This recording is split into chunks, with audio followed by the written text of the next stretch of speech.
Something like that. All right, I'm going to go ahead and start recording and streaming. We'll go ahead and get Alistair in here. Now recording. Welcome, Al. I was trying to look for you. That's why I couldn't find you. All right. So I guess I'll kick off as I normally do and say thank all of you for joining us today at the Deleuze and Guattari Quarantine Collective's ongoing reading of Anti-Oedipus. We're on our second time through, nearing the end of this at some point, but we are going to be taking our time as we make our way through 3.10, 3.11, and then all of chapter 4. There's a whole bunch of stuff coming and a whole bunch of things stuff. It's how I pronounce it, Guattari.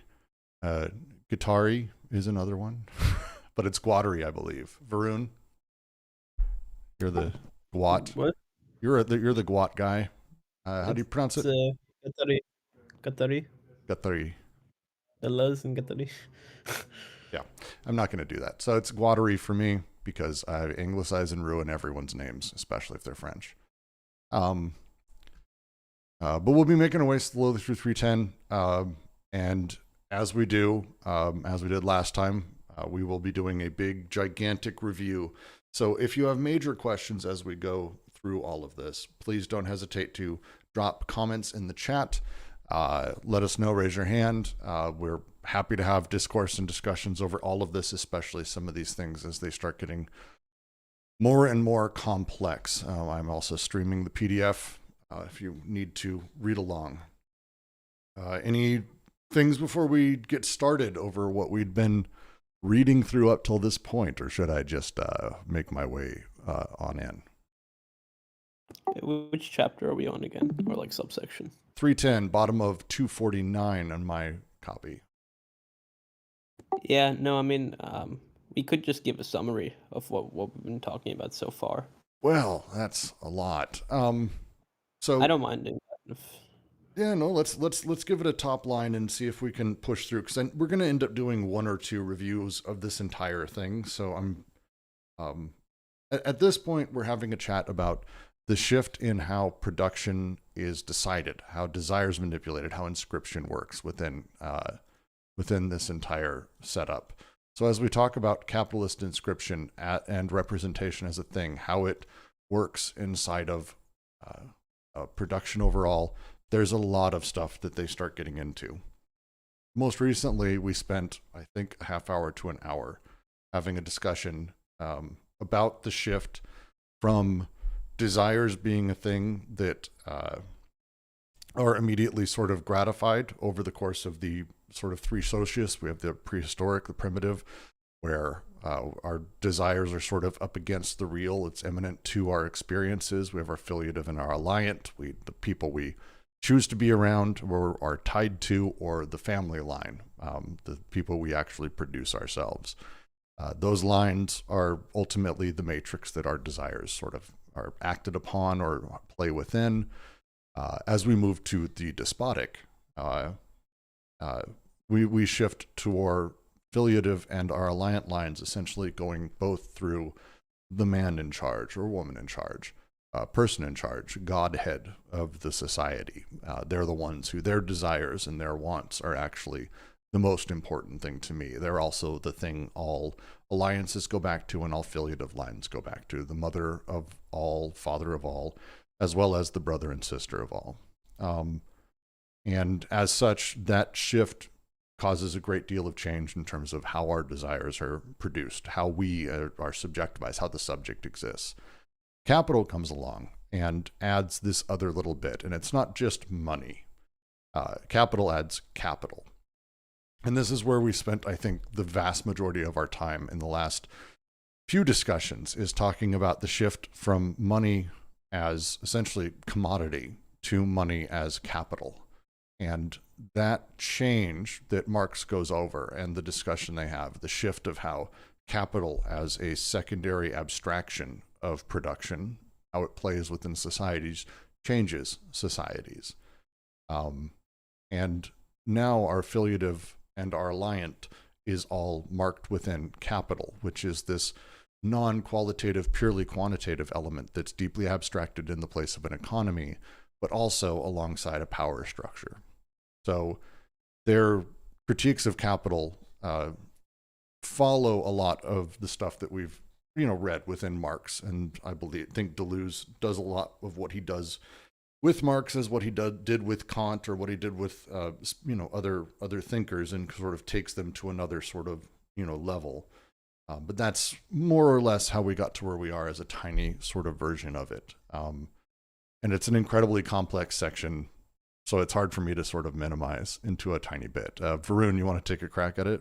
Say where I was wrong with anything? No, yours was a lot bigger. I'll just go into a small element of where we are right now. Specifically, what they're doing with the signifier, what we covered last time was, the question of why did they need the work of Hemslov? Why did they come to the Swiss linguist for them to explain this phenomena? So, from what we've covered earlier, what we can see is that both Deleuze and Guattari are actually a big fan of structuralist linguistics, specifically the notion of a langue, right? The fact that you have this differential relation that constitutes the terms, and these terms don't exist independently of the differential relations. They have no positive content independent of differential relations. And the key factor is that these differential relations, since they constitute an expressionist concept, basically refer to a non-representationalist concept. But there's a certain error in understanding structuralist linguistics, because, for one thing, structuralist linguistics can never give an account of the genesis of things. So the very simple explanation is this: if you take structural linguistics seriously, and somebody asks you the question, well, how does language come about? The only way you could answer that question is by presupposing that language all comes about in one fell swoop, right? It all comes together in one instantaneous moment. Because if you have a structure, that means that, for one word to exist, you need to have multiple words. So, now you're getting into this challenge of how do we explain the genesis of language as being one fell swoop? So it's not easy to do that. Deleuze and Guattari's solution is, well, we need to explain the genesis of a differential structure. Now, they find a solution to this problem in the work of Louis Hemslov, specifically the way he understands content and expression. And where things are going to get interesting, though, is they're going to use this to understand the genetic account of the axioms of capitalism. Yes. And the axioms of capitalism, there's a wonderful bit by Holland on the axiomatics of capital, or capitalist axiomatics, I think is the title of it. I'll link to it. That really goes into explaining, what an axiomatic is, especially in terms of how Deleuze and Guattari are using it here, and how they'll continue to. That works within capital, that's very different than the sort of standard setup in terms of coding and decoding, which is what came before, that things were hard-coded, that they may become decoded or recoded, but these elements, the pathways, the desires, the flows, are coded as they are. The shift within capital is we're moving to an axiomatic system, which is a completely different way of having sort of everything operate, to say the least. It's a nice little bit. Thank you, Varun. All right, I'm at the bottom of 248, and we will give continuing read. Hence, capital differentiates itself from any other socius or full body, inasmuch as capital itself figures as a directly economic instance, and falls back on production without interposing extra economic factors that would be inscribed in the form of a code. With the advent of capitalism, the full body becomes truly naked, as does the worker himself who is attached to this full body. In this sense, the anti-production apparatus ceases to be transcendent and pervades all production and becomes coextensive with it. Thirdly, as a result of these developed conditions involving the destruction of all codes within a becoming concrete, the absence of limits takes on a new meaning. This absence no longer simply designates the unlimited abstract quantity, but the effective absence of any limit or end, or the differential relation where the abstract becomes something concrete. Concerning capitalism, we maintain that it both does and does not have an exterior limit. It has an exterior limit that is schizophrenia, that is, the absolute decoding of flows, but it functions only by pushing back and exorcising this limit. And it also has, yet does not have, interior limits. It has interior limits under the specific conditions of capitalist production and circulation, that is, in capital itself, but it functions only by reproducing and widening these limits on an always vaster scale. The strength of capitalism indeed resides in the fact that its axiomatic is never saturated, that it is always capable of adding a new axiom to the previous ones. Capitalism defines a field of imminence and never ceases to fully occupy this field, but this deterritorialized field finds itself determined by an axiomatic, in contrast to the territorial field determined by primitive codes. Differential relations of such a nature as to be filled by surplus value, an absence of exterior limits that is filled by the widening of internal limits, and the effusion of anti-production within production, so as to be filled by the absorption of surplus value. These constitute the three aspects of capitalism's imminent axiomatic, and monetarization everywhere comes to fill the abyss of capitalist imminence, introducing there, as Schmidt says, a deformation, a convulsion, an explosion, in a word, a movement of extreme violence.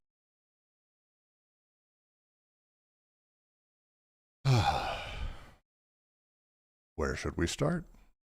I have a question. Can you hear me? I can hear you. Oh, wonderful, because I'm currently walking. Um, Enjoy your doner so kebab. I'm very jealous. oh yeah, thanks. One thing Germans can do. They spoke about this capitalistic field of imminence and this disruptive and almost, not almost, this destructive nature.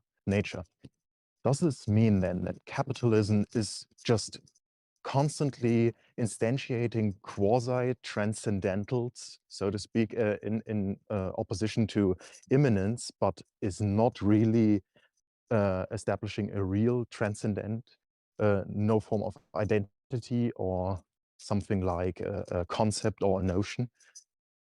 Are you using transcendental in the Kantian sense or the general theological sense? In a general theological sense. Yeah. So I think that's the big problem with the critique of pure reason, right? Because the words are so confusing with the way he attributes the word transcendental. So I think when Deleuze uses the word imminent, he's actually referring to the Kantian notion of the transcendental, at least in this paragraph, because he's talking about something that's the very condition of something.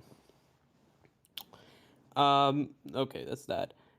And so the way I think to answer your question about the transcendental is that basically what's happening is that it's creating limits, and whatever would be outside that limit, it would be considered transcendental at that specific point of time. But when that limit is displaced, then a new transcendental comes in. So basically what's happening is it's always constructing new limits, and in that sense it's always constructing new transcendentals. Yeah, the phrasing around axiomatic, a great explanation I saw once of what an axiomatic is think of it as the rules in a sports game. You can't use your hands in soccer. These are rules that we create in order to make the game function and to allow it to exist. This is different than, say, saying that gravity is a rule of soccer and that's an axiomatic. That's not how that works as a thing. These are rules that are sort of accepted and part baseline of the game in order for it to play.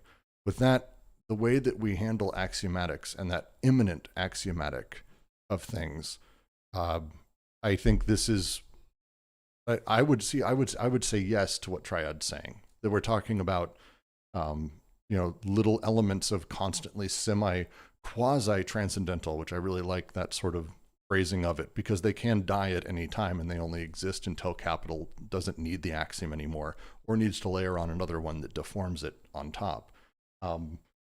That feels more right, Varun? No?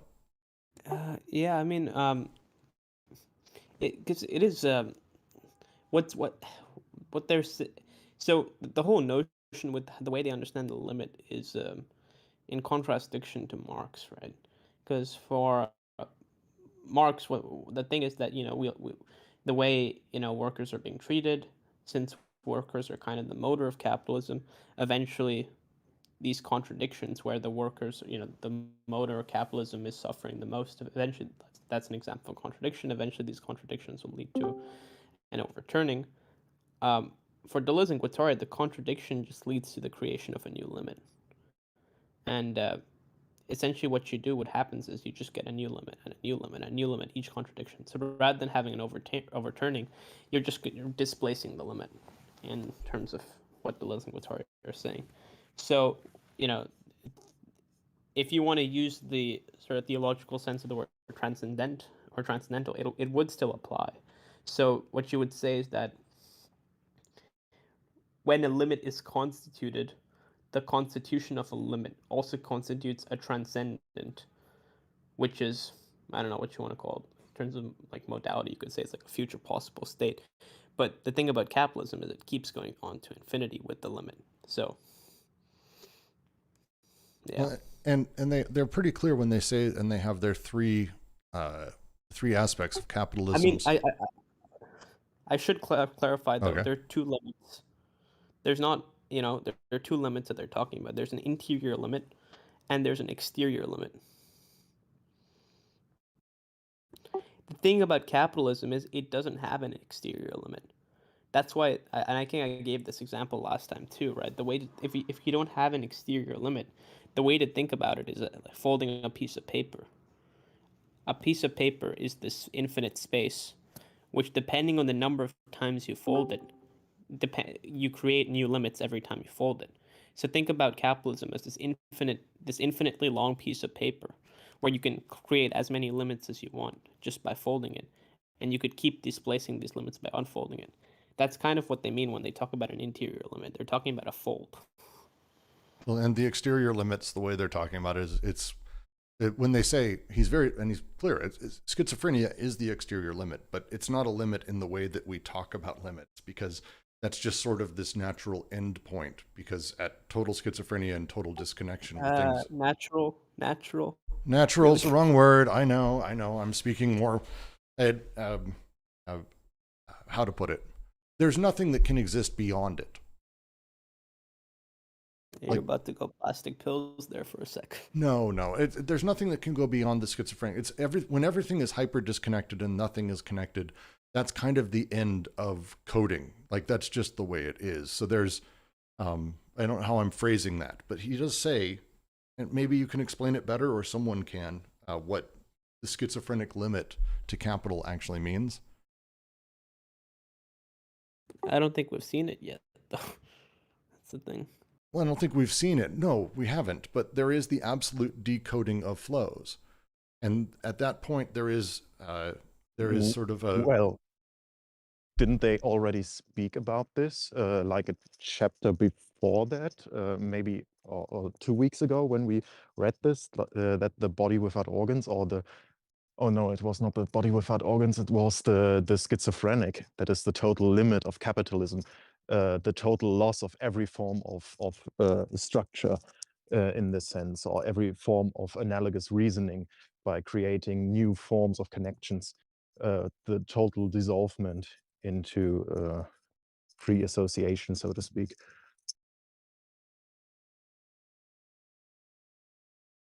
Yeah, I mean, so the way that they're talking about it is there is this limit that exists to capital where things just get completely decoded and sort of fall apart, where there is no connective tissue. However, capital's kind of incredible in that it has this ability to push back and exercise this limit constantly.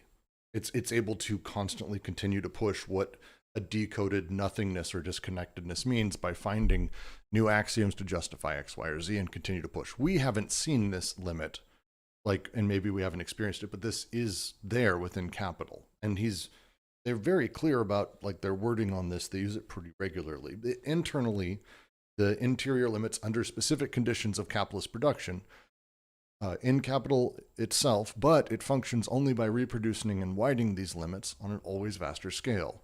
So again, what it does is it basically utilizes this exterior limit, that absence of it, and it's constantly filled by the widening of this internal limit as they're describing it.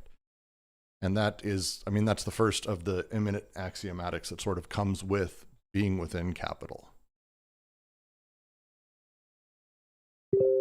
Right. So this state we haven't seen yet would then just be the total dissolvement or collapse of this capitalistic regime. Maybe not the death of everything of society, for example, but of this form of production.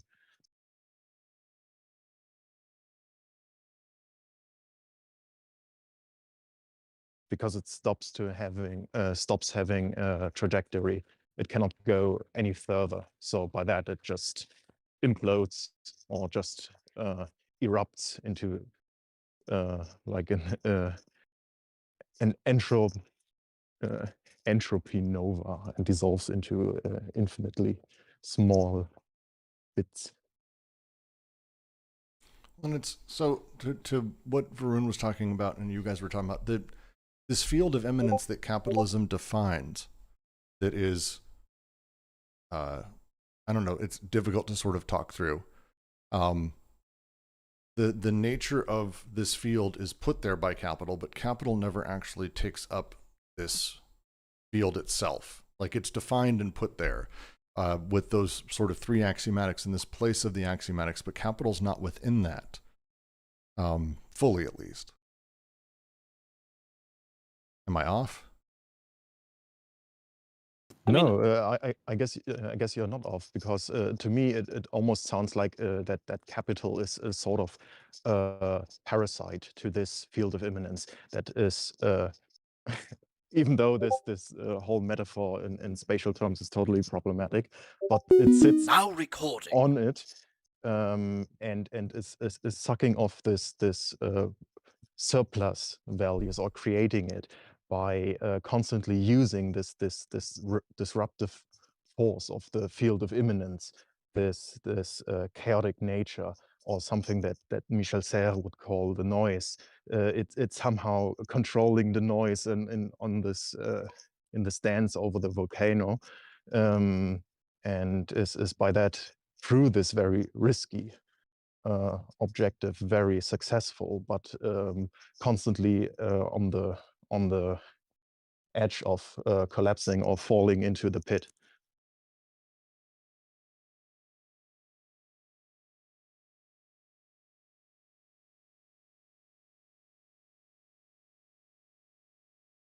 Well, and one of the big parts of this that's important is the shift of how anti-production changes, and anti-production apparatuses, which under previous Socia were sort of contingent, perhaps, but also sort of transcendent across all of it. But instead now, anti-production is part and parcel with all production and is coextensive with it. This shift of how anti-production functions also within Capital is a big change as well. I'll tell you this, the reason why it's so hard to talk about imminence is because it's always presupposed.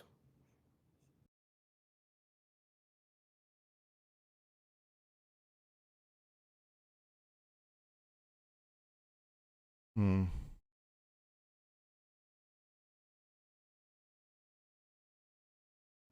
I hate when that happens.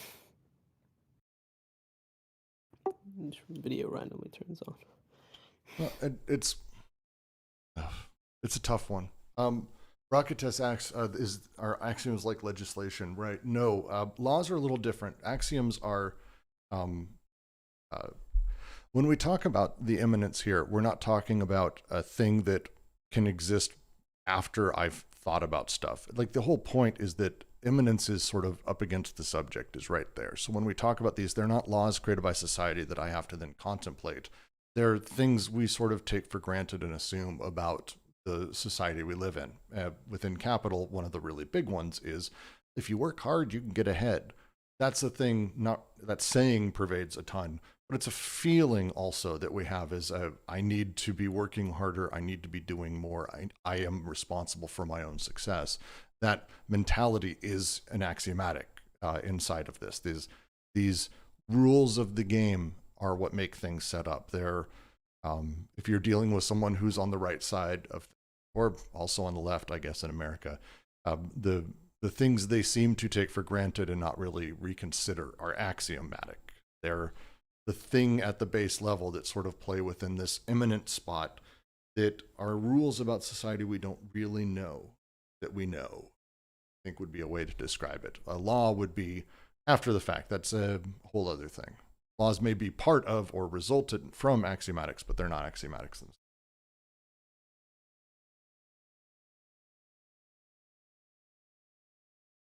Yep, makes total sense. Yeah.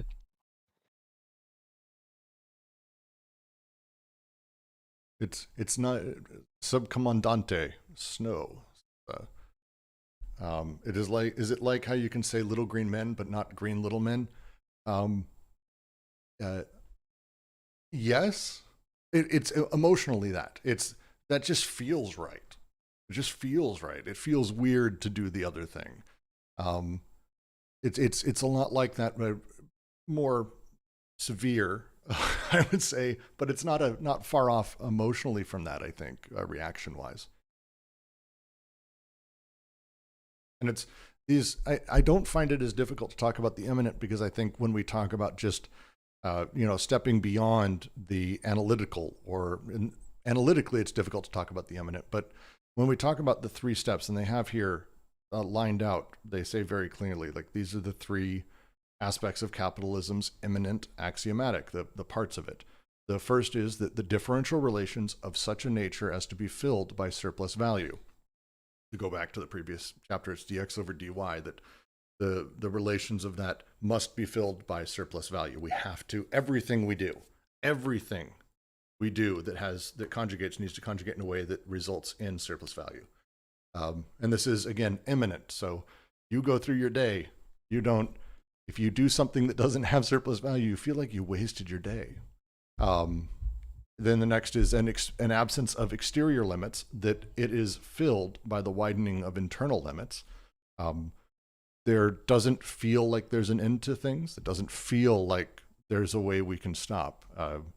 If I want to talk about the American path for all of it, the world is ours. The universe is ours. There's no limit to what mankind can do, this kind of thinking and this kind of talking, but it is filled by these widening internal limits.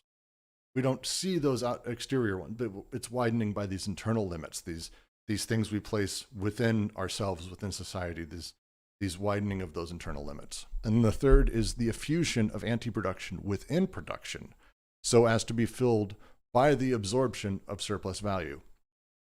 Anti-production is its own fucking thing. We're going to be having to get into it at some point, and that's its own, I'm not super clear on, I'll just say up front, anti-production is one of the more difficult things because we're talking about basically the production of lack as a thing, like a material quantity, and it's really difficult for me to wrap my head around that after spending too much time with Lacan and Zizek. So maybe someone has a better way to sort of explain that one. Right now. Feel free. I mean, so for Deleuze and Guattari, the production of lack is, it's a little bit more complicated than just anti-production. Because what they're going to say is that lack is produced anytime desire has an object. That's what they say, I think, in chapter 1. Anytime desire is given an object, lack is produced. And, this is very much just a logical deduction, because think about it. When you give desire an end goal, a teleology, whenever you say that, think about, something like universal human needs. For example, thirst. All we're saying when we say the word thirst is that we want water. And in that phrasing, what this would imply is that if we don't have water, we have lack. So whenever you give desire the phrasing that it has an object, in that sense, whenever it's given a directionality, it already has lack implied. And so what anti-production basically is the production of something like the production of desire having an end goal. That's one way to put it. All right. I like that. And I would almost add into that, I think, when we talk about anti-production and the use of it, we've talked through the previous socii and how they sort of have these moments of anti-production where like we call it like the release valve, where they have a big feast, all of these things. Capitalist, I'll just read from some Holland. Capitalist anti-production culminates not in the transcendent glory of a palace at Versailles, but the morbid greed of what Deleuze and Guattari refer to as the political, military, industrial complex, among other things. For what the production, and especially the realization, surplus value require, given the tendency of capitalism to overproduce on a continually larger scale, is a vast system of anti-production installed at the heart of production itself to keep its wheels turning by absorbing overproduction within production itself. This, to say, such was the intended effect, for example, of Keynesian economic policy in the New Deal, though it was really achieved only by the Second World War and the nuclear arms race, and such is the ongoing function. The line here, the effusion of anti-production within production so as to be filled by the absorption of surplus value, is kind of, prior to this, if we had a lot of surplus value, shit needed to go somewhere. You need economic sinks. World of Warcraft, you need to have places where people can expel all the gold and all the stuff that they've earned. This is normal video game stuff. This is not unusual. Every video game has sinks. But within an economy, let's say a despotic one, the sinks kind of become these large-scale feasts. Money thrown back out. They're a singular contingent event that may happen. What's shifted within capital is the change of anti-production being put in at the heart of production itself. So that way the creation of surplus value is also its own sort of anti-productive destruction in its own weird way. That's why they align a lot of this with the political, military, industrial complex. We can talk about this as what's the size of our military industrial complex, but we can't get healthcare. Like where money has to go is part of the setup. We make more than we've ever needed in our entire lives, but all of it needs to go to these things, and it's accepted. It's normal. It's the imminent axiomatic, even though we have more surplus than ever. This is absolutely from the accursed share. Ultimately, like there's no way this isn't like deeply inspired by Bataille. They cite him throughout the previous two socii. Yeah, I mean, the interesting for Deleuze's like basic anthropological reading is that you can't have it. I mean, what holds social organization together is debt. If you cancel out the debt, the social organization sort of falls apart. A wonderful book on this is actually David Graeber, Debt, History. It has some problems, but so that book is weird, right? Because he's actually critiquing Deleuze and Guattari in that book. Except what I find strange, despite critiquing him, I think first of all he misreads Deleuze and Guattari's reading of Nietzsche. He does. And I think despite critiquing Deleuze and Guattari, he's trying to defend a similar thesis to them. I think he bolsters them. I mean, he does absolutely critique some aspects, but the underlying idea that debt is the thing that circulates rather than an exchangeist, proposition like Levi Strauss, that it is this debt that makes us. Sure, you can go different directions in it, but he's absolutely in line with everything they're saying in my reading, at least.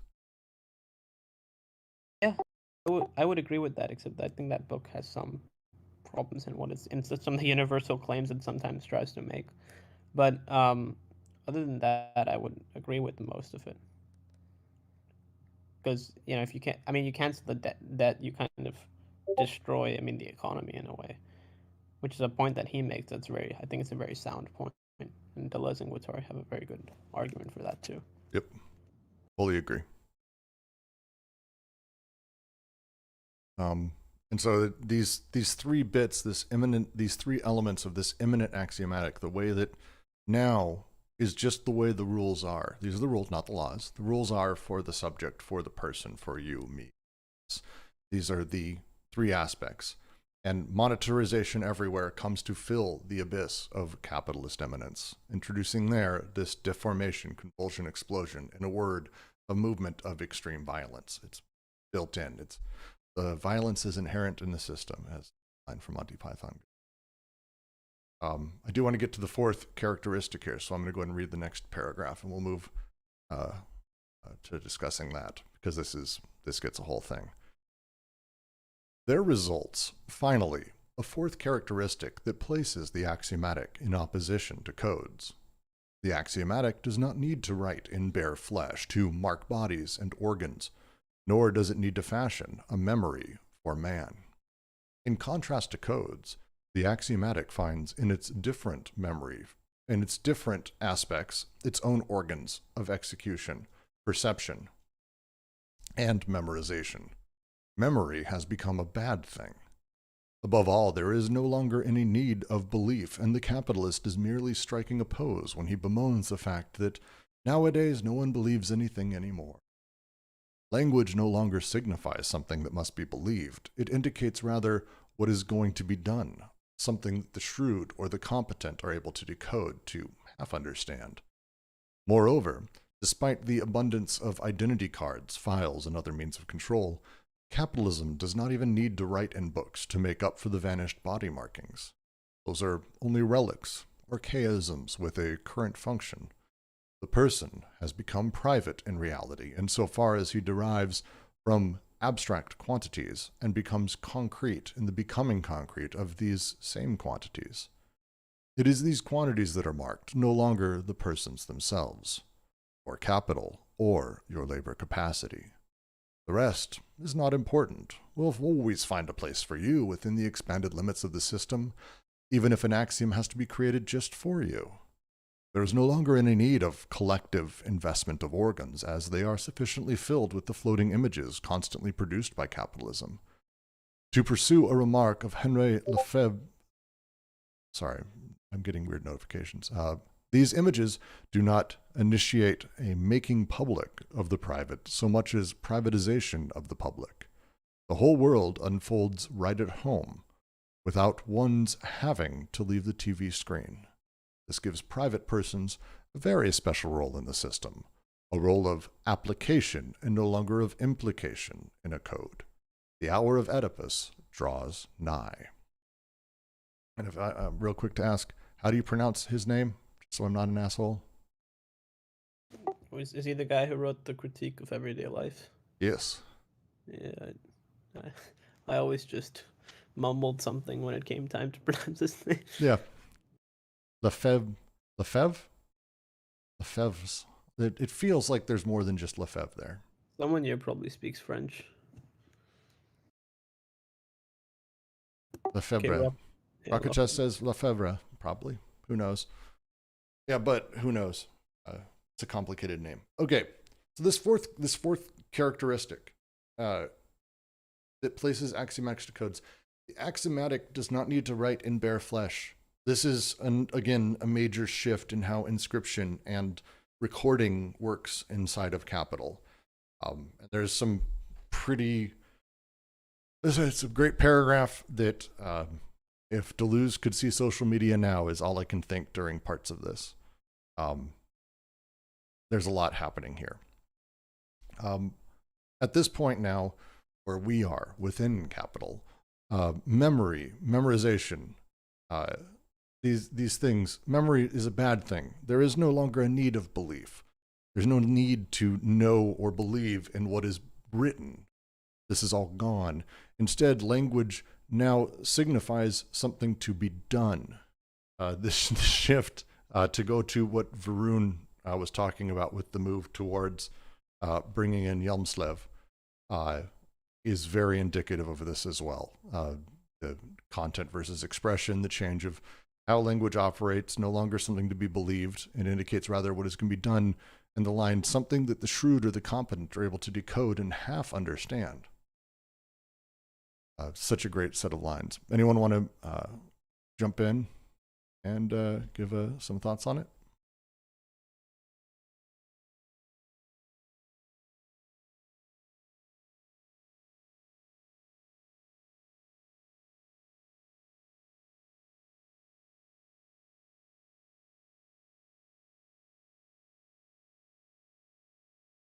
I'm open.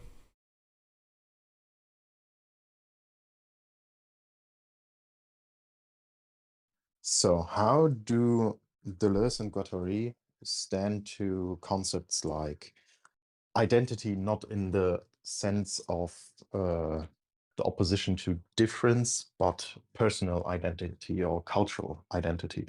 Because here it reads to me as if capitalism is constantly producing this. I guess at one point it was called something like images that are already pre-produced or something like that, that are just effigies for these personal identities that can be constantly shifted or maybe just appropriated, then tossed off again, and something like that. Do you guys know something about that? So, I mean, go ahead, Vern. I will say though, Deleuze does not deny the existence of identity, even when it comes to the concept of difference. It's just that identity is not what's primary, right? Identity is always secondary in relation to difference. Identity is always difference when represented. That's one thing to. And difference is a positive, not a negative. Yeah, but that's kind of. I mean, we anyways presuppose that when we say difference is productive. Right. So. And the key thing, at least over here, is that, if we want to ask how identity functions like a code, a good example, I mean, that Holland gives is a wedding ring, right? When it comes to the relationship between codes and flows, it's flows that actually do the moving, but it's the codes that actually do the guiding. You can think about it like this, right? Flows are in the process of production, while codes that are recorded on a body without organs are not basically things that are being produced, because they do say that the body without organs is produced, it doesn't do any producing, right? So codes are instead which guide the flows, and flows are what produce. So the example I think Holland gives to think about this is think about sexual relations and how sexual relations engage with a wedding ring. So, I mean, Brooks, you're a married man, right? Mm-hmm. When the fact that you wear a ring dictates your capacity to start having to engage in all these other flows of sexual relationships. That's basically how a code works. Good example. I don't wear a wedding. But yes, it's codes. And the shift here, I think it's worth going back a little bit in time because they talk about marked on bodies. The underlying thing that they're pointing at here within the primitive man is that when, and the tribes they reference very particularly, and they go through a lot of examples, but it's a thing you can see sort of through a lot of Aboriginal tribes, that they literally scarify or carve into or tattoo things to someone's body who's coming of age, man or woman, and that decision or that moment carves in, marks them as a hunter, as a leader, as a this or that, and it gives them their debt to the tribe. There's a massive exchange that happens between the people doing the carving and having your body carved and watching it happen. It's this incredible thing. And as doing so, you are the marks. You're codified. You become code. I guess it's probably a terrible way to phrase it. But the shift that's happening within Capital is that we don't actually give a shit anymore. Like, persons, we don't give a shit about like what you are. You're not Steve the school builder or the blacksmith. We don't even have that fucking anymore. That's not a thing. We romanticize it. We don't have any of that shit now. Instead, the only thing that's marked is the capital, is the labor capacity, is what we can produce. And that can change literally in a heartbeat.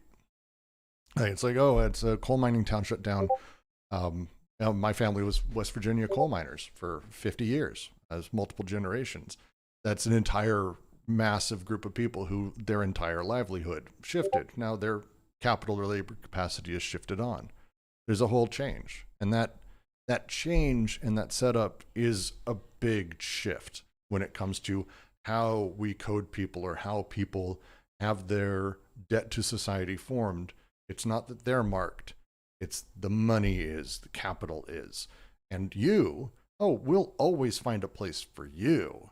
It's not so much that we need a place for a hunter, but Brooks, the middle-class white guy, is going to be doing his thing. We'll have a spot for you, whatever you want to call yourself. And also you over there, we'll find ways to expand. Oh, we don't like this race. Well, now we do. Yeah, we'll allow Irish into bars. We'll always expandingly find places for everyone to come in. But we don't really need you as labor person. We need you as labor capacity. And that's marked on the money that passes through you. As such, like that change, that all I can think of is mixed with the rest of this is Byung-Chul Han's Into the Swarm, where he talks about internet and digital culture. Wonderful book. I highly recommend it. But it's this idea that we can't collectively invest in things because we don't do it together. His argument is that it's happening because of digital. I'm alone. I don't see any of you. I'm talking to a screen right now and imagining that all of you are there. You're listening to me talk, but you're not, like, I'm a disembodied nothing. Like, you are completely alienated from this entire experience. As such, we don't have the ability to collectively do a fucking thing. Like, we're not going to go storm the Reichstag tomorrow. We're not going to do anything. It's why the January 6th riots, as an example, that happened and they took over the Capitol. My favorite video, it's like the angriest people who've ever lived, and they stayed inside of the cordoned ropes and they didn't burn the Capitol down.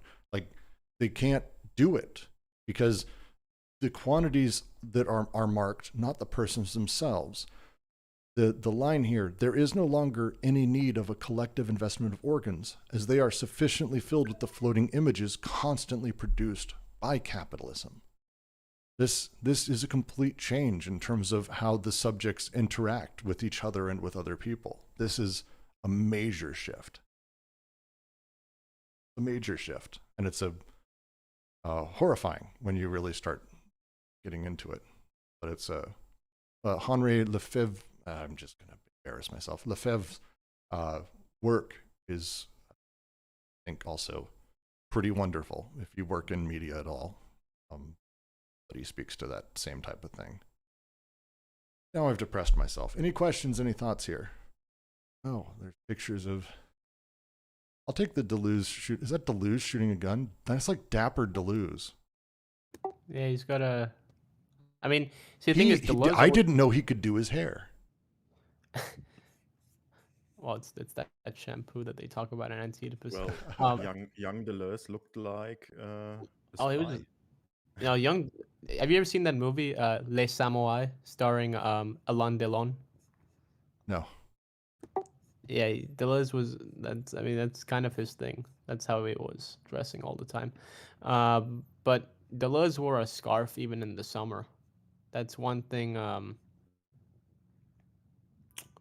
That's one thing that I think most people, including his friends, he was doing that ever since he was in high school. Don't shame summer scarves. I'm not shaming it. Don't scarf shame me. No, I mean I think scarves are cool. Why? No, I think Deleuze pulled it off really well. I mean, Deleuze has a whole bunch of weird kinks if you wanted to go into that. Another thing was he had a phobia of milk. Also, that whole stuff about his nails, him having like dry skin, so he had to grow like long nails. Like, he could have just used moisturizer. Like, come on, man. What the fuck? Oh, with her. The last line in this paragraph, sadly not about moisturizer. Everyone should use moisturizer, by the way. The last line in here is the one that's going to continue on and going to become very important in this section. This referring to the privatization of the public shift, this gives private persons a very special role in the system, a role of application and no longer implication in a code. This is a change. We all become, in a way, middle managers. And our job is to apply code. And if you want to see what that looks like, you're on the internet. This whole thing is basically that. This change of the application of code rather than the implication for the subject is a big shift as well. Any last comments, questions, anything on this paragraph before we move on?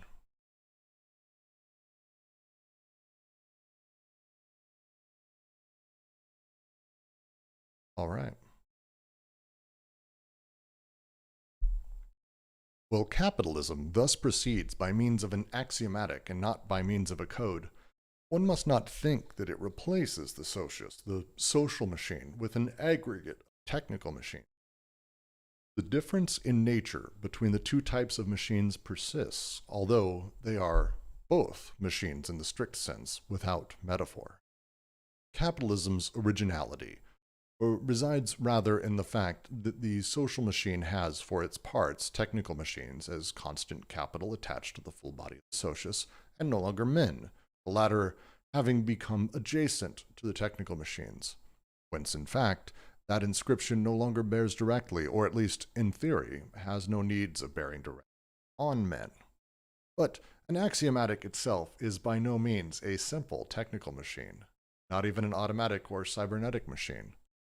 Bourbaki says as much concerning scientific axiomatics. They do not form a Taylor system, nor a mechanical game of isolated formulas, rather imply intuitions that are linked to resonances and conjunctions of structures, and that are merely aided by the powerful levers of technique. This holds even truer of the social axiomatic, by way in which this axiomatic fulfills its own imminence, pushes back or enlarges its limits, adds still more axioms while preventing the system from becoming saturated, and functions well only by grinding, sputtering, and starting up again. All this implies social organs of decision, administration, reaction, inscription, a technocracy and a bureaucracy that cannot be reduced to the operation of technical machines. In short, the conjunction of the decoded flows, their differential relations, and their multiple schizzes or breaks require a whole apparatus of regulation whose principal organ is the state. The capitalist state is a regulator of decoded flows as such, insofar as they are caught up in the axiomatic of capital. In this sense, it indeed completes the becoming concrete that seemed to us to preside over the evolution of the abstract despotic Urstaat. From being at first the transcendent unity, it becomes imminent, field of social forces, enters into their service, and serves as a regulator of the decoded and axiomatized flows.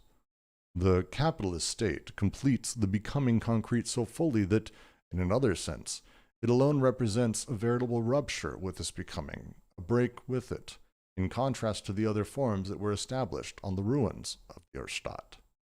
For the Urstaat was defined by overcoding and its derivatives, from the ancient city-state to the monarchic state, already found themselves in the presence of flows that were decoded, or in the process of being decoded.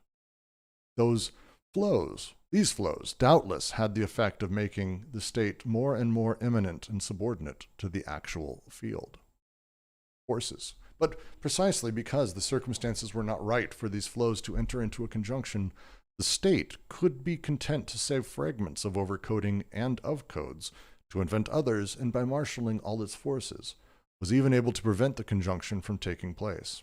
As for the rest, its project was to resuscitate the Urstaat insofar as possible.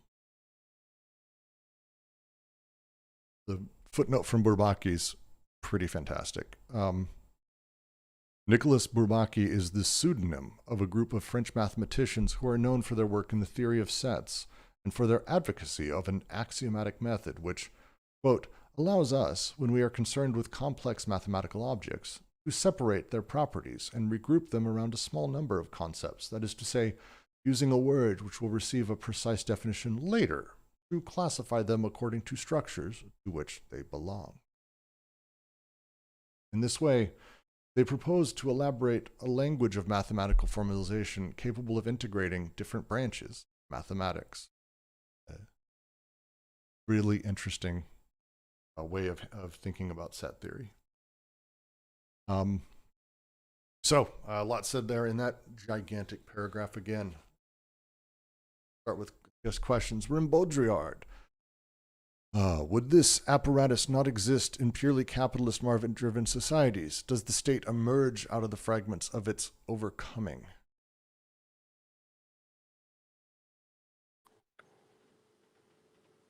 Sorry, that was meant to be overcoding. Overcoding, even better. So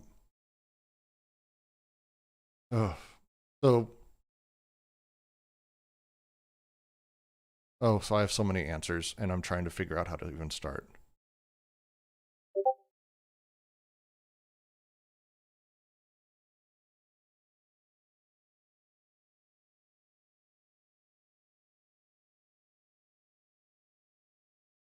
I mean, one thing that's interesting, I think the use of the word regulator here is really important, because they were there.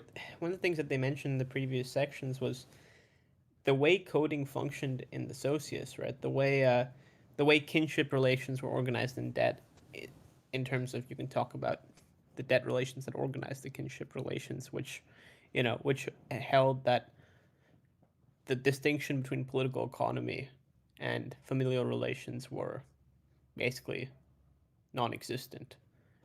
Family and economy started to go hand in hand in primitive societies for Deleuze and Guattari.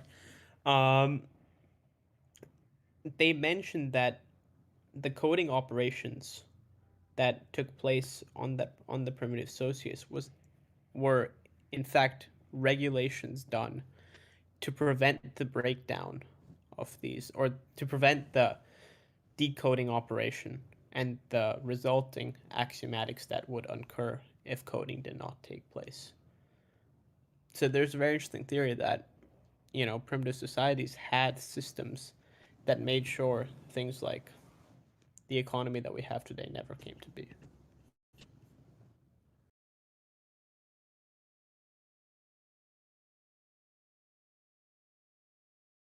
Mm-hmm.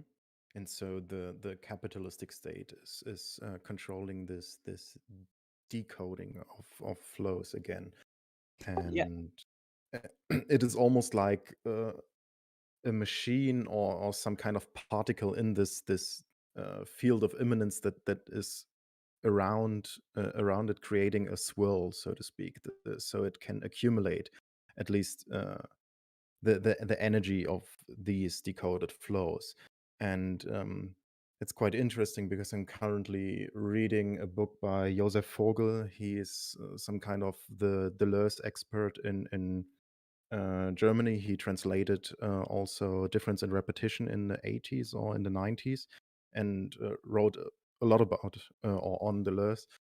And in his newest book, that is more oriented to a popular audience, where he's developing a theory of our contemporary times and the critique of financial capitalism.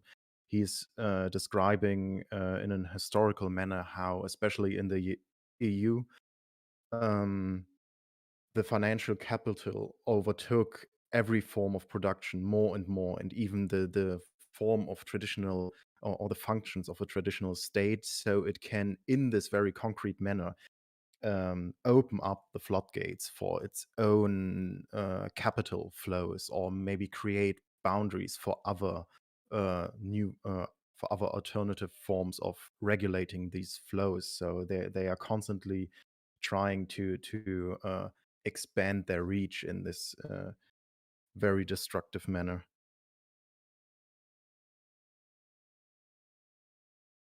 It does. E- I mean, Oh, sorry. I just wanted to add, even though if they have to, so to speak, have to take a step back to become more concrete and create something like regulations in their favor, just to create more free-flowing capital to their advantage. Yeah, I mean, my thing is that this chapter does open up a bit, like this point about how codes are regulative as opposed to axiom. I mean, codes are regulative when it comes to the development of axiomatics. I mean, it does open up a point of contention in my reading of Deleuze, because I do wonder, like, you know, is capitalism still a contingency in their reading?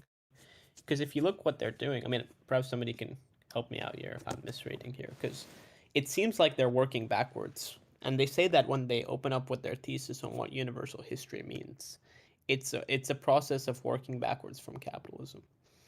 But if you know Deleuze's critiques of the tracing operation in the image of thought chapter of difference and repetition, you could very much argue that what he's doing is another tracing operation by working backwards and making claims about the fact that primitive societies had regulative codes and stuff like that, which you could argue that there's not much backing up that other than that the very fact that we have to presuppose that capitalism was inevitable then, which I don't think would follow with the rest of their argument. So I'm hesitant to say that coding is exactly the same as regulation. I think like it may be translative, it may be language based, but to me, when we're talking about coding, there is a naturally regulating behavior that coding does to flows. It puts them in a specific place. They do certain things. They play certain roles. They become certain elements.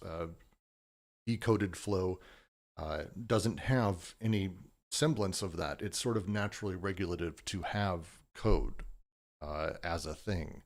And code and decoding as it's sort of set up prior to this is, again, things are coded sort of on that axis. yeah, but the thing is, there is no such thing as a prior state.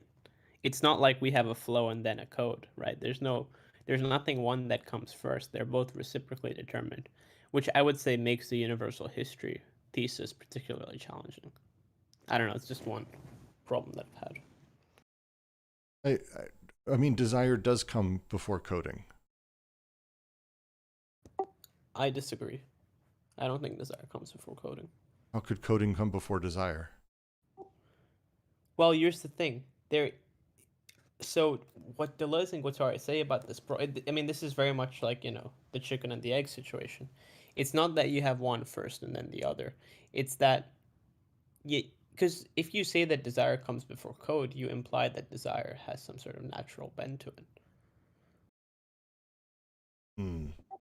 In the moment, partial objects connect, which creates the energy that allows their production to move on. Yeah, but the only way partial objects can connect is because they've already been coded in a specific way. I mean, that's not true. I don't think you can have a flow I mean, you can have a decoding process, but you can't really have a flow without a code. And well, you can't. Oh shit! See, this is why this is so challenging. Well, so to me, let's assume that literally every partial object on Earth connected at the same time and is connecting at the same time all the time. In those moments of coding, all of them become connected, and in those, desire is produced in each one. Now, the recording of each one as a sensation, as a secondary sensation, which is this connection moment, in that some disconnections are satisfying, some are unsatisfying, some don't do anything. They're non-space.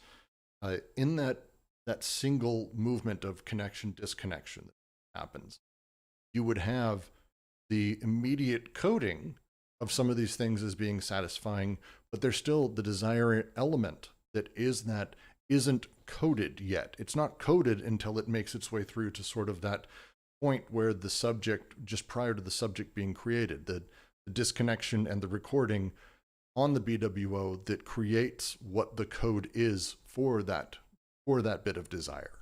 So it's just prior to that the desire exists, is my sort of how I see the sort of the three syntheses and how they play. So So my question would be, which direction is desire going in? Because if you're saying that Direction meaning Like, what's it doing? it's produced. Oh, sorry. I should unmute myself when I talk. Um, isn't desire just this productive force, almost something like the difference in Derrida, or the thus, the that in Schelling? Because that's how I've read it. Because it is this productive force that is not creating something concrete yet, in the sense of that it is coded, but it is still producing in this way difference, or is the processual form of a constantly producing difference. So that that is desire, something that has already difference within it and is producing new forms of difference. Yeah, I mean, but then again, you have to also understand that Deleuze and Guattari have three different types of desire. It's not just one desire. There's libido, numen, and voluptuousness. And what you're talking about right now is libido, but there's libido does not exist without being coded as numen, and numen does not exist without the final production of voluptuousness as the act of consummation occurring. So it's like this cycle. Right, but they are in order. If imminent to each other, they still are in order. So you do have libido before it is coded. Are they though? He says that. I mean, He does say that. yeah, but there is a challenge in talking about because it's like. But if I may interrupt very quickly, I think you're really overstepping here. I'm not really like familiar with the two concepts besides libido, but libido is just and the fetish. Do you guys think of the libido and the fetish the same? Anyway, so libido is just it's just libido. It doesn't depend on anything else.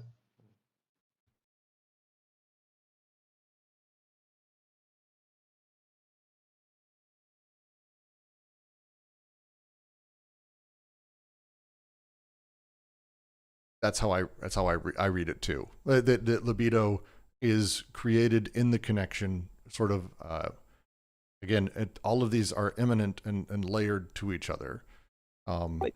See, my problem with that is then you're kind of implying that desire exists outside of organization, and if you do that, you're going to end up creating a concept of desire I don't see it as such, because we're talking about desire being created in the moment of partial objects connecting, and in that, and these things. Okay, wait, I just got that. So you're saying so you agree with me when I say that desire does not exist independently of organization? Correct, but that doesn't mean that it's coded either. There's a difference between being part of organization, or at least sort of the moment of the crystal being formed before we call it a crystal, or before it's part of a geode. Just because it's going to be that thing and it's inevitable, or sort of whatever it may be, there's still, in that moment of that connection, there would be that pure libidinal desire. That is, yes, it's not independent of organization. I would never say that. It's we're talking about millions of billions of trillions of little desiring machines that are constantly connecting.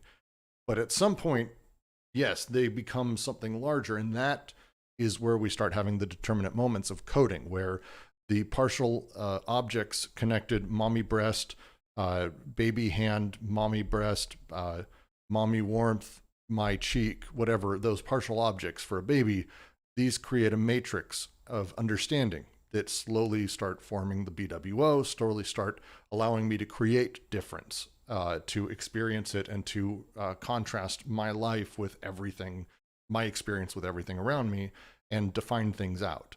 This process, this matrix that becomes more and more hardened and concretized over time by me, this is just the BWO as it's being formed. That's coding, where things are coded as sexual, things are coded as food, things are coded as this. Yeah, I get that.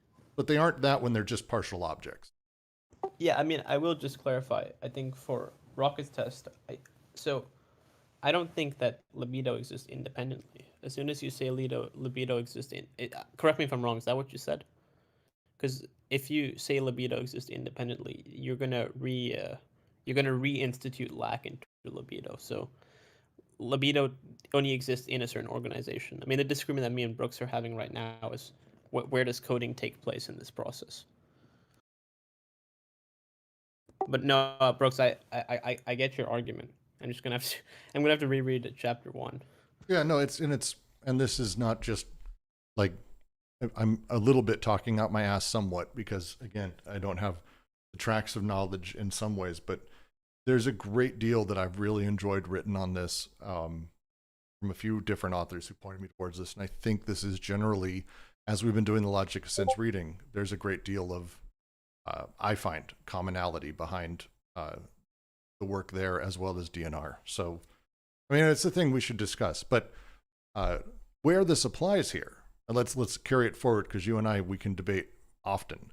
But if we carry it forward and we start talking about the flows within the state and how the state codes flows in order to regulate them, by creating laws, by demanding this, by saying this, these are these elements. The shift with capital is now that flows themselves, the flows almost govern themselves as things go, and the capitalist state becomes the regulator of the decoded flows as long as they are caught up in the axiomatic of capital, which is a really fascinating. The phrase right after. In this sense, it indeed completes the becoming concrete that seemed to us to preside over the evolution of the abstract despotic Erstat. From being at first the transcendent unity, becomes imminent to the field of social forces, enters into their service and serves as a regulator of decoded and axiomatic flows.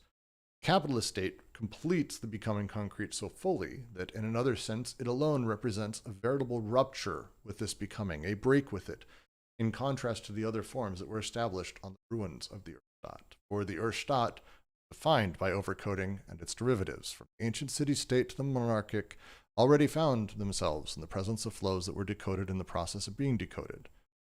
The shift forward, where we are now, is very, very different. It has to, they say, the state could be content to save fragments of overcoding and of codes to invite others by marshaling its forces, was even able to prevent the conjunction from taking place. It only wishes. And then the capitalist state is their sort of next paragraph they're going to be getting to.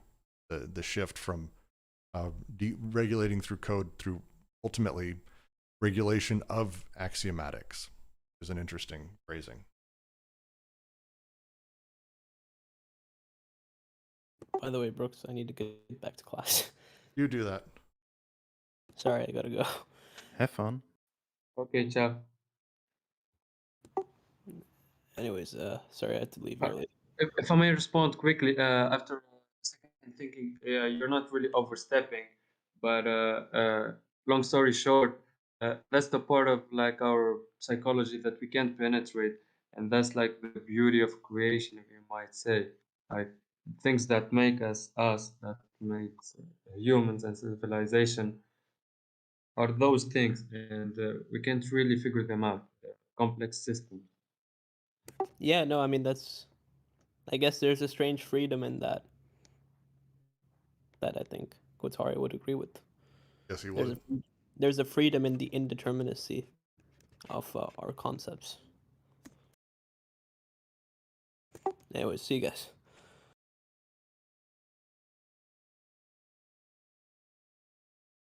All right. Any questions, comments before I move on to the next paragraph about the capitalist state?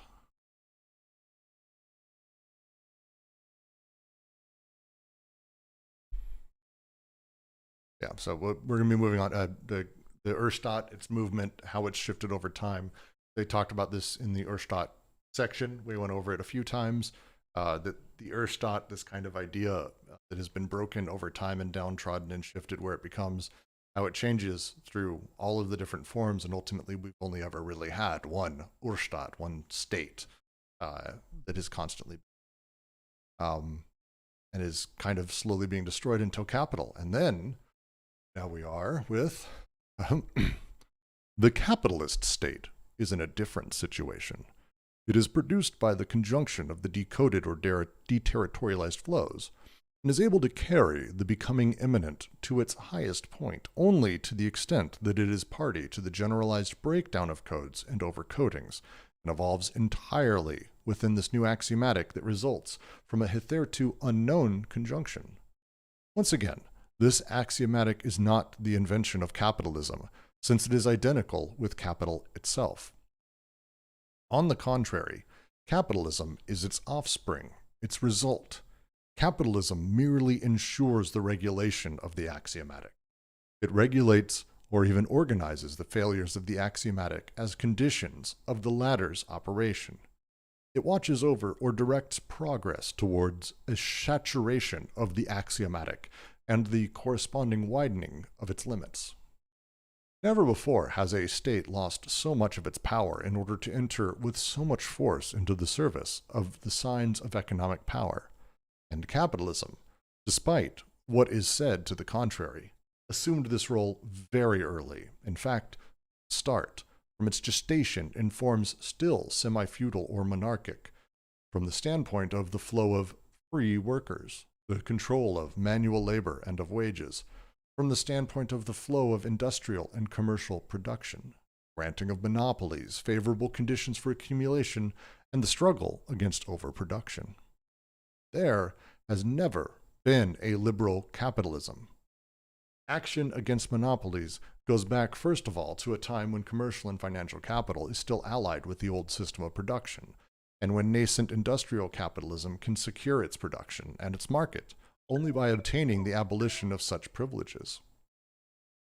That the struggle against monopolistic privileges does not imply any struggle against the very principle of state control, providing the state sees fit, can be seen clearly in mercantilism, inasmuch as it expresses the new commercial functions of a capital that has secured for itself direct interests in production.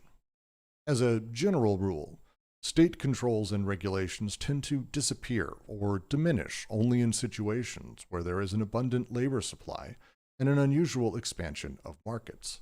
That is, when capitalism functions with a very small number of axioms within relative limits that are sufficiently wide. This situation ceased to exist long ago, and one must regard as a decisive factor in this evolution the organization of a powerful working class that required a high and stable level of employment and forced capitalism to multiply its axioms, while having, at the same time, to reproduce its limits on an ever-expanding scale, the axiom of displacement from the center to the periphery. Capitalism was able to digest the Russian Revolution only by continually adding new axioms to the old ones, an axiom for the working class, for the unions, and so on. But it was always prepared to add more axioms. It adds axioms for many other things besides, things that are much smaller, tiny even, absurdly insignificant. It has a peculiar passion for such things that leaves the essential unchanged. The state is thus induced to play an increasingly important role in the regulation of the axiomatized flows, and with regard to production and its planning, the economy and its monetarization and surplus value and its absorption by the state apparatus itself. Wonderful paragraph. The shift of how the state operates and moves, and again, a big deal through universal history is we aren't talking about, oh, up until this date we had the primitive, and then suddenly we had the despotic, and then at this date we switched. It's that where we are today, what we're calling capital, the way that things work, is a massive machine. Think of it that way. It's this huge, incredibly complex, where pieces have fallen by the wayside from previous. They're on the ground from the despotic that are just waiting to be picked back up. But also, there are pieces that fell off and came back, and others that got added on. So it's this monstrosity of a Frankensteinian machine that we've gotten to where we're at. So it's not that the state is just this one singular thing. It's how it operates. It's how the Urstaat works. Again, I would implore you, if you're having trouble with this, please go back and read the section. It's pretty short, our reading on that up next week if I get my chance to edit. Now that we're in capital, the switch with capital and the state is to justify capital, I suppose, to keep the axiomatics flowing and working and keep them, keep them believable, you might say, we have regulations. For example, today I watched a whistleblower for Facebook in front of Congress in America, talking about all the awful shit Facebook does. And they're talking about, oh, should we split it up? Should we do these things? None of these things are to stop capital or to regulate capital. The whole point here is that we have axiomatics that need to consistently be proven. They need to be put back in. They need to be protected. And there are actual axiomatized flows that need to be regulated in order to keep things going for all of us. It's not that we're regulating in order to control capital. It's that we're regulating in order to maintain the axioms where they're at, in order to reinforce them, in order to build them out. It's the last line here. The state is induced to play an increasingly important role in the regulation of the axiomatized flows with regard to production and its planning, the economy, monetization. This is the way it works. Axioms are everywhere, and the state is there to ensure that they stay in place and ensure that they work. Capitalism doesn't need many. They go back in time and they start talking about how there's always been regulation within capital, this fantasy. Anyone who says they're a classic liberal or anything, anarcho-capitalists, whatever they may be, there have always been controls on things that have maintained these axioms. It's necessary. It's absolutely necessary that these things be seen as true, at least at some kind of large scale, to the point that they have to, that the state pulls capital out, the flows out when it needs to, in forms of taxation or spending on wars or spending on these things that are part of that anti-production cycle that are now inherent to it. This is the state's role. It has been ever since capitalism was a wee infant inside of the world. A really great paragraph. Any parts anyone wants to break down? Anyone wants to add to things, please?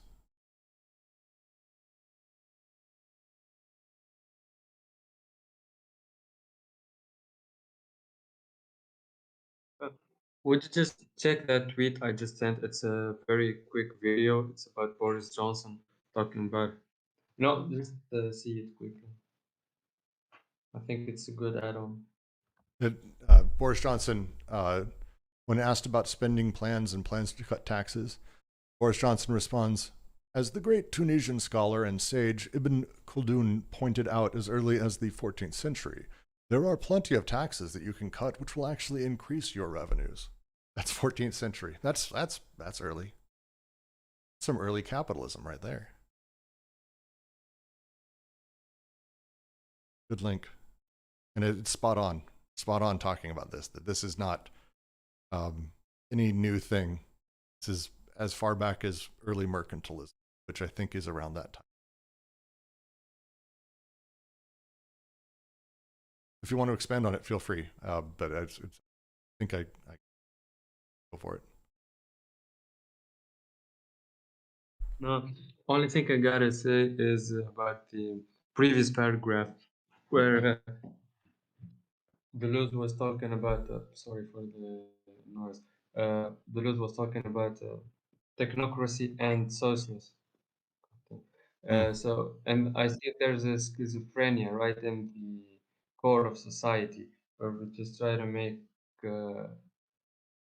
do good by everybody, but technocracy just imposes itself, and everyone keeps believing that we can make it work, and like we can make things work for everybody, and that's just kind of paranoia, right? Like you're just believing things that haunt you all the time, and when it doesn't go that way, you just want to keep changing things and like firing people, and you just keep criticizing and trying to deteriorate life and everything.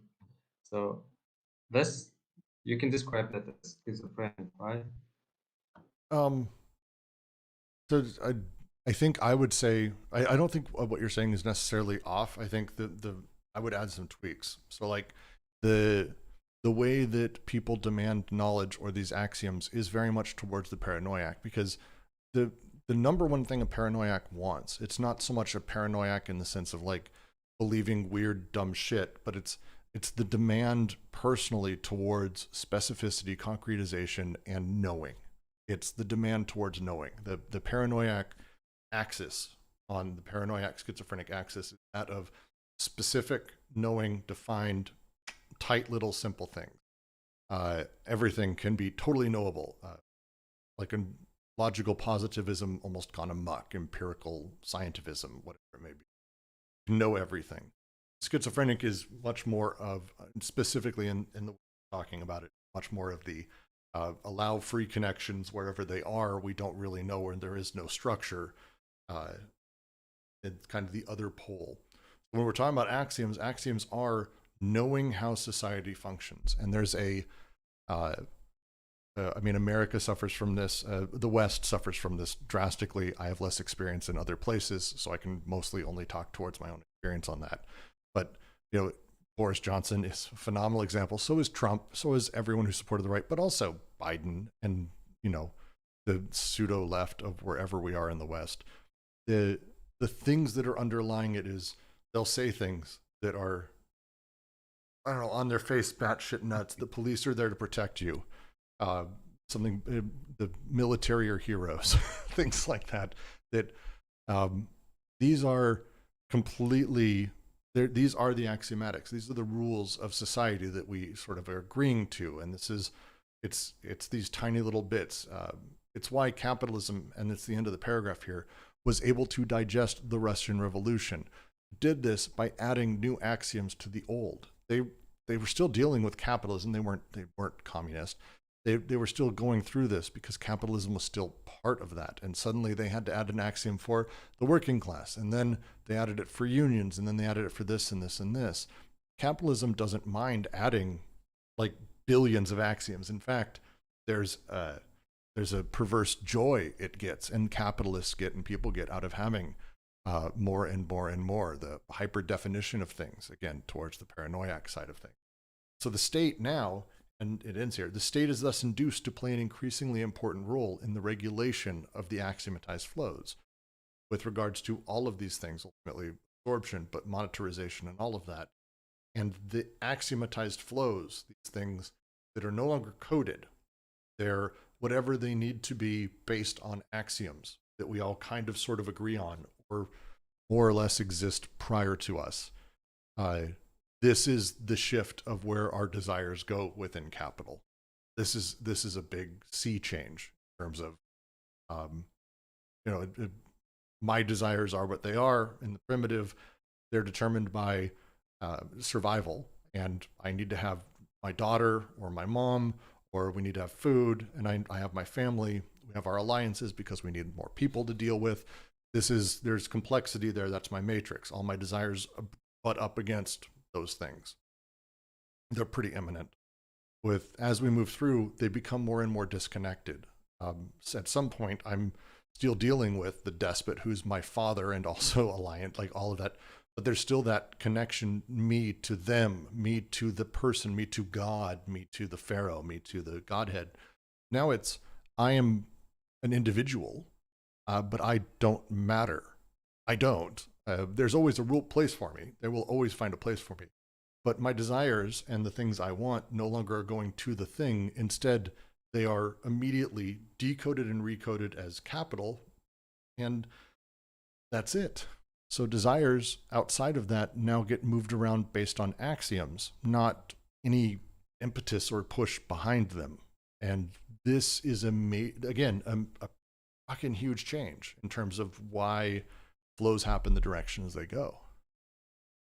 Right. There is no more intensities in this sense, because everything becomes more and more administrated by this way the capitalistic state functions. And I guess the current peak of this is financial capitalism and the way it operates, even harsher than for example industrial capitalism. Yeah, I would agree completely. Great way of putting it. No, there's, not to mention Graeber. I've been reading Graeber lately, so now he's on the brain. A Utopia of Rules, The Joys of Bureaucracy is another book that's Now, 2 paragraphs in a row, Graeber has stuff that is completely in line with it. The beauty of Utopia of Rules is about the axiomatics that we create and bureaucracy created by capital. He doesn't state it as such. Again, has some critiques of all of this, but it's a phenomenal book on the way that capital's continually reinventing rules that who the fuck put them in place? It just seems to work. Yes. No one knows. No one knows any of it. Trial and error, maybe trial and error.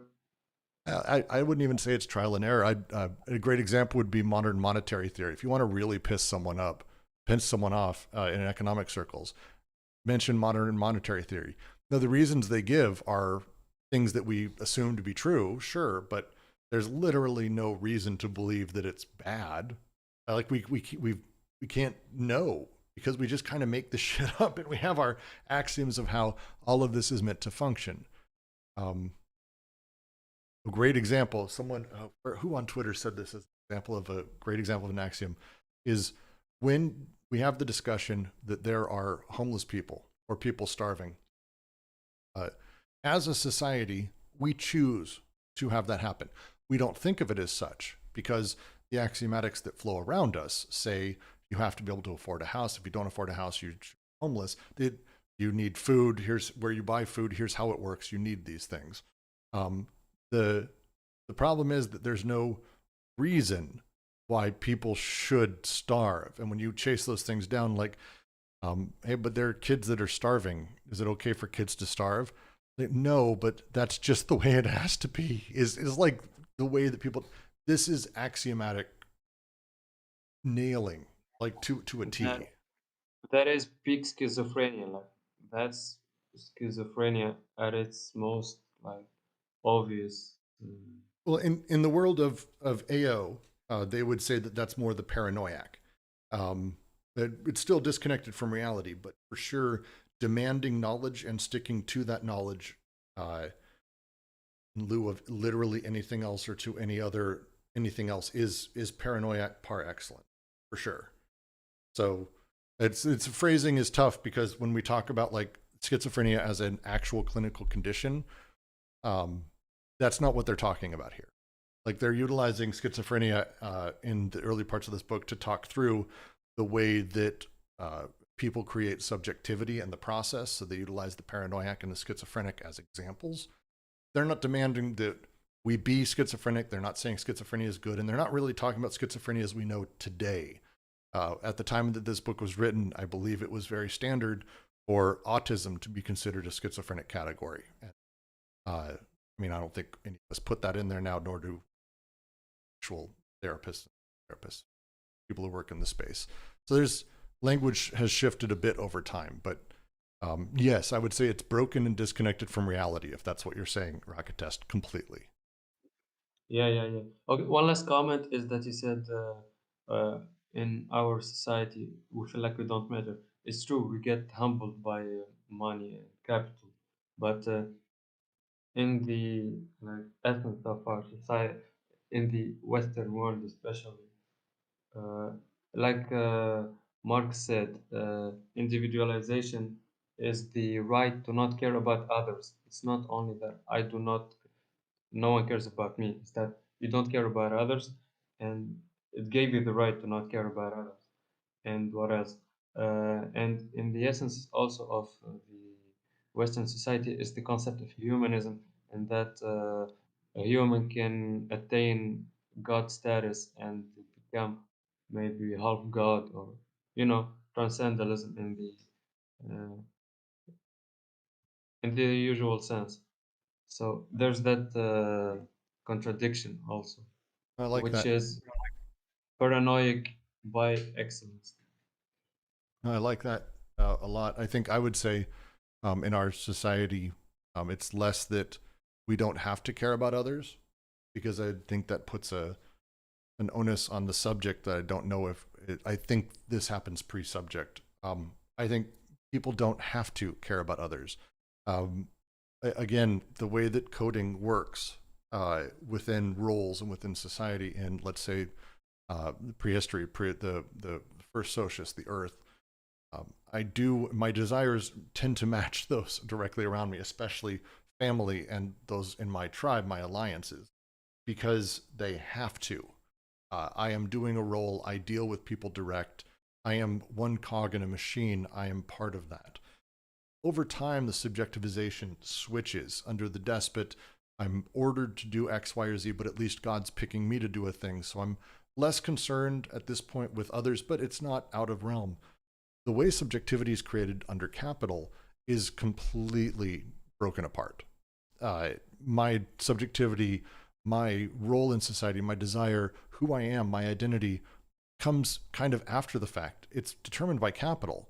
Capital is not pre-subject. There's no part of that. So my role in society, my relations to other people have been completely removed from actually what I'm doing or who I'm around. And in fact, we'll come to where they're kind of heading with this is like, to come back to Oedipus, the shift that happens is that family now becomes my entire level of social determination, not the people I'm around, not my alliance, not even my filial, but literally my nuclear family is relied upon by the state, by capital, by the socius to right size me as a subject, right size my son or my daughter or child.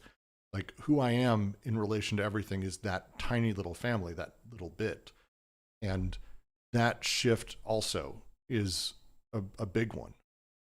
Problem. Baudrillard says, perhaps under industrial capitalism, some trace of the worker identity persists. One may maintain some pride identity in being a certain worker instead of being transformed into your capital or labor capacity, as in late or financial capitalism. I would agree with that.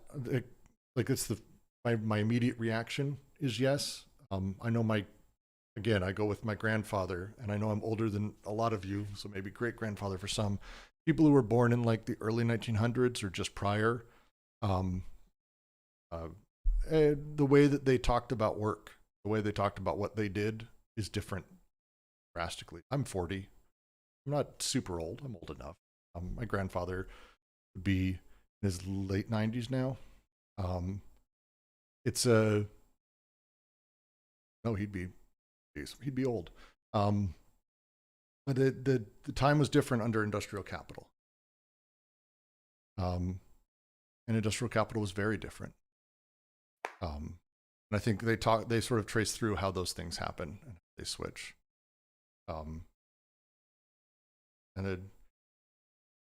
Industrial capital. Again, these things don't come sort of all at once. They don't come and it's like, oh, now we're in capitalism, cool. These are the pieces of the machine that we're in, and we're trying to divine where those pieces come from, how they go, how they work, where they connect, how we are produced within. It's a lot at once.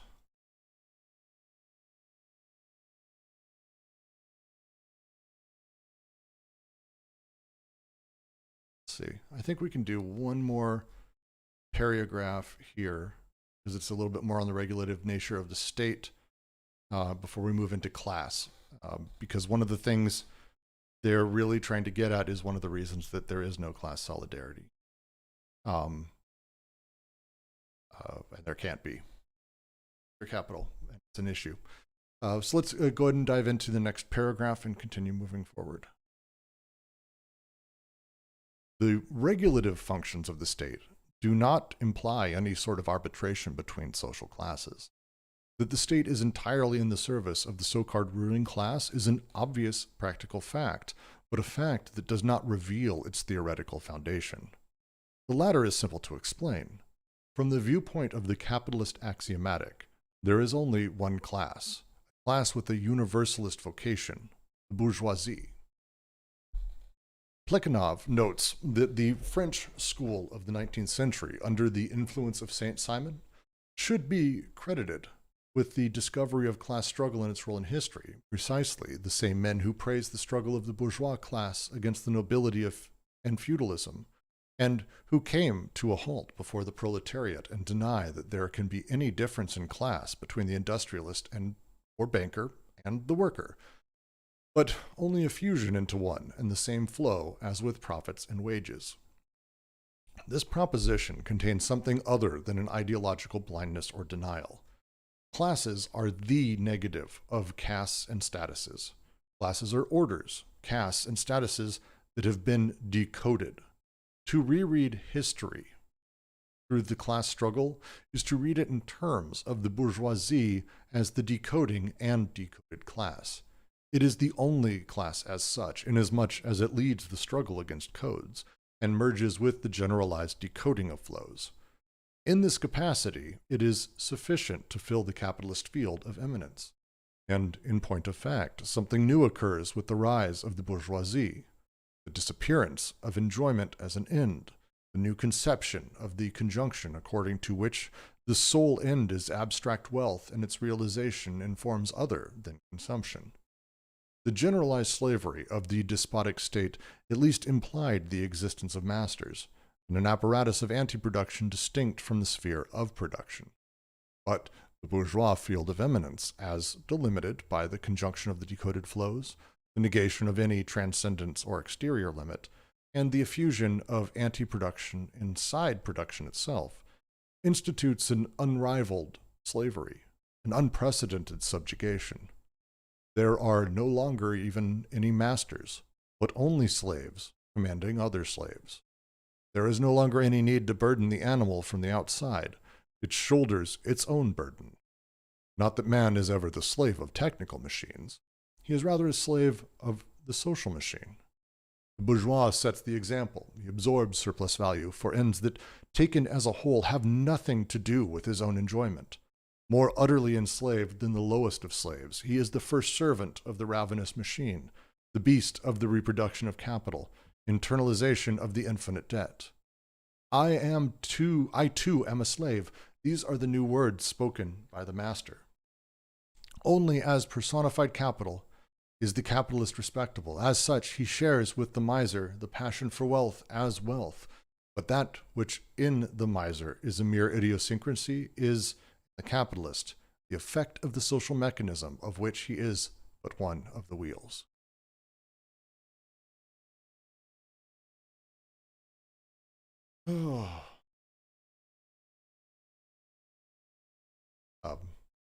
There's a controversial take here that bourgeoisie is the only class.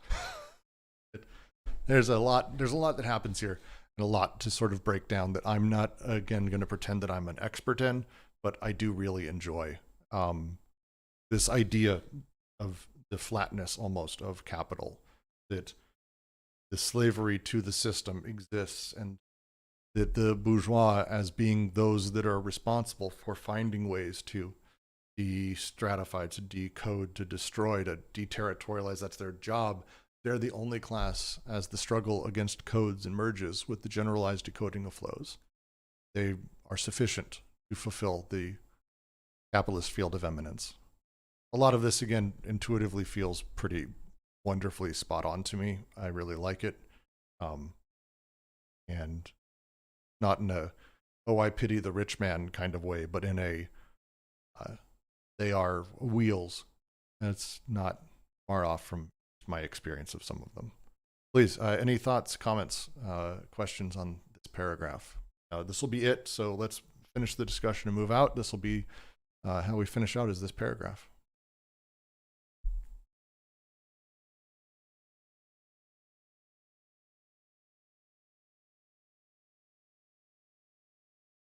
I'll leave it open for awkward silences. I don't mind them at all.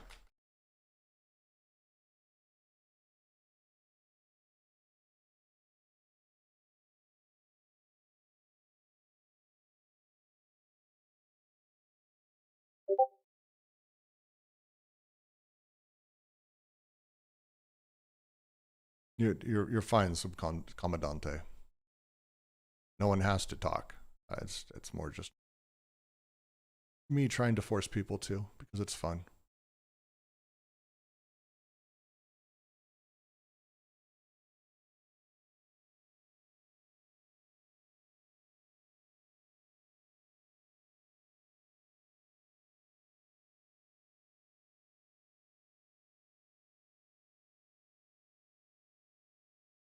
There's a lot of different ways to talk through sort of all of this. Class is a fantastically interesting and difficult thing. I'll read a little bit here. Because as we're talking through universal history and we're talking through sort of these elements, the idea of a historical class struggle for them, the idea of talking through subjugated groups or subject groups should instead be talked through the organization of a revolutionary class. We're not to chapter 4 yet, kind of jumping a little bit ahead, but the idea that there is a proletariat, at least these things exist just as much as Oedipus exists. But we need to sort of take a step back and discuss how class actually functions and how people actually organize themselves. As they say, classes are orders, castes, and statuses that have been decoded. They're the negative of castes. To reread history through the class struggle is to read in terms of the bourgeoisie as the decoding and decoded class. It is the only class as such. The rest exist. They have their parts, but they a different role within society or part of the machine. Big one. Proletariat, Snow asks, so the proletariat have not been decoded, play no part in decoding? They have been decoded. They don't play a part in the decoding or as a decoded class, though. Not in the same way. And they'll get into the way that is. I don't want to jump too far ahead. Oh God, should I just read the next paragraph? Got like 10 minutes.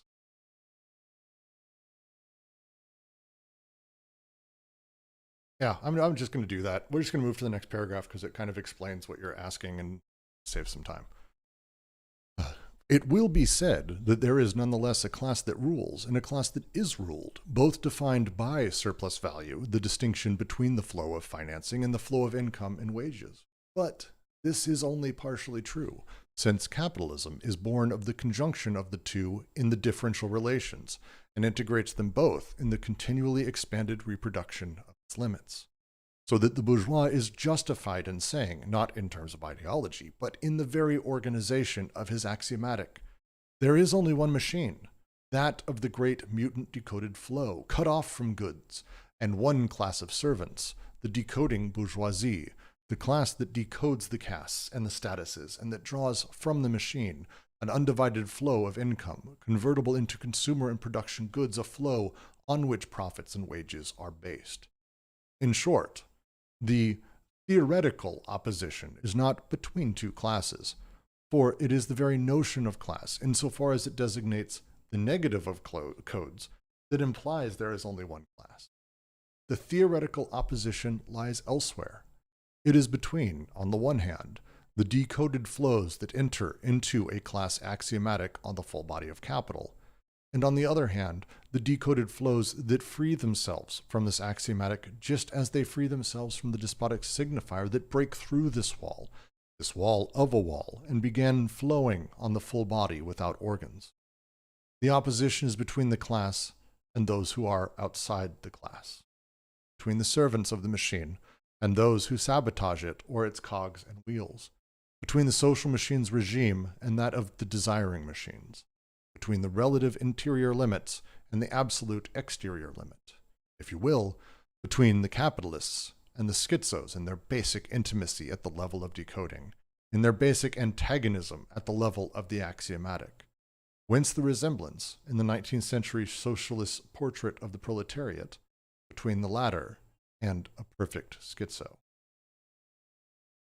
The next line begins the next paragraph, and I'm not going to read it. God, I feel like I want to just charge ahead so far. These things start leaning into each other so hard here.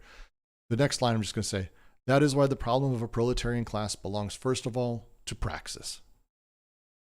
Like that's where they're leading. That we've had this, the proletarian is the worker class and the bourgeoisie is the wealthy. Capital shifts a great deal of this. This is not where things are at anymore. To them, it's we need to talk about classes, the notion of class that designates the negative of codes, that implies there is only one class. The theoretical opposition is elsewhere.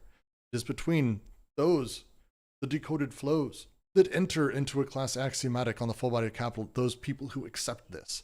And on the other hand, those who don't, those who stand fully outside of it, placing yourself in adjacent, oh, I am a proletariat, or I'm this, or I'm this, or I'm this, in these different classes within the capitalist system, you're still part of that bourgeoisie class that does the decoding. Proletariats are something else. If we want to separate them, they need to be something with praxis that actually does damage to the machine, that breaks it, that tears it apart, the actual revolutionary spirit, that of the schizo, not of the one who's fully taking part in the system, however they may be taking part. There are servants and there are masters, and they're rich and wealthy. There are those who die of starvation, but they're all decoding. They're all part of that bourgeoisie class. This is big about capitalist subjectivity, Tiernan, yes. This is about where you sit and where your subjectivity is produced inside of that. And again, are you one of those who sits and enjoys decoding and takes part in the system, which is the bourgeoisie, and they've been there for forever? Or are you one who's going to dismantle the machine? And that doesn't mean just being a worker or being a performative communist or even being a communist necessarily. We don't even know what that means. It's not even anarchist fully. It's closer to anarchism than anything, but it's a different type of permanent revolution, a different type of experiencing that plays different, for sure. Plays very, very different. So that's hope that answered Snow. I had to read a whole paragraph, but it's permanent interruption, permanent revolution, permanent not being anything. The moment you say, oh, I am a proletariat, you're fucked. At the moment I am a bourgeoisie, you're fucked. Like, this is the opposite. You're placing yourself inside of the system by just being that, or I'm not that by pointing at it. No one is anything. That's the whole point. None of us are anything.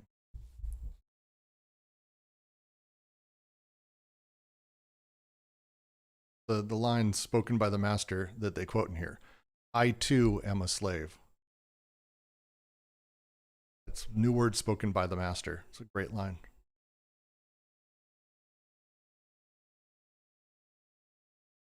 I think I'm going to end there. We're nearing 2 o'clock.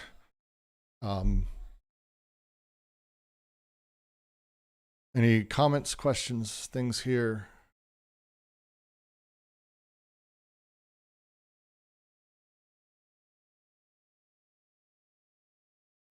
Last thing I think I'll read is from just a little bit that's from Holland's take on Anti-Oedipus. The subject of revolution and universal history, according to Deleuze and Guattari, is neither a class nor humanity as a whole, but a genetic unconscious as biological life force. For schizoanalysis, species being refers to the reproduction of our molecular unconscious, to the development of life force, not to any specific qualities inherent in humankind. That's what they're getting.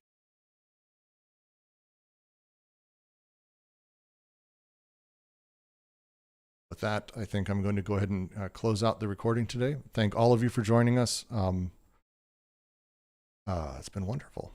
It's always great to have all of you, and we will be reading from here on as we make our way next week, heading further into class, and some really controversial shit's coming next week. It'll be fun.